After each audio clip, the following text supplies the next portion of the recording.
હવે સમાચાર વિગતવાર. અંકલેશ્વર જીઆઈડીસીમાં એલ્વિસ લાઇફ સાયન્સ કંપનીમાં ફ્લેશ ફાયર થતા 2 ગંભીર રીતે દાઝ્યા હતા. 6ને ઈજા પહોંચી હતી. મટીરીયલ ચાર્જિંગ કરતી વખતે ફ્લેશ ફાયર થતા 8 કામદારો દાઝ્યા હતા. 20 સહિત પોલીસ વિભાગે તપાસ શરૂ કરી હતી.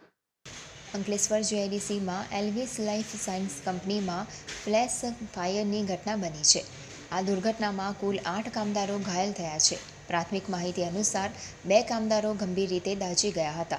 તેમને તાત્કાલિક સારવાર માટે સુરત ખસેડવામાં આવ્યા છે. અન્ય 6 કામદારોને નાની મોટી ઈજાઓ પહોંચી છે. ઘટનાની જાણ થતાં જ પોલીસ અને સેફટી એન્ડ હેલ્થ વિભાગની ટીમ ઘટના સ્થળે પહોંચી હતી અને તપાસ શરૂ કરી હતી. આગ લાગવાનું ચોક્કસ કારણ રૂપે મટીરીયલ ચાર્જિંગ કરી રહ્યા હતા તે દરમિયાન ફ્લેશ ફાયર થતાં ત્યાં કામ કરી રહેલા 8 કામદારો દાઝી ગયા હતા, જેને કંપની દ્વારા સારવાર અર્થે ખસેડવામાં આવ્યા હતા.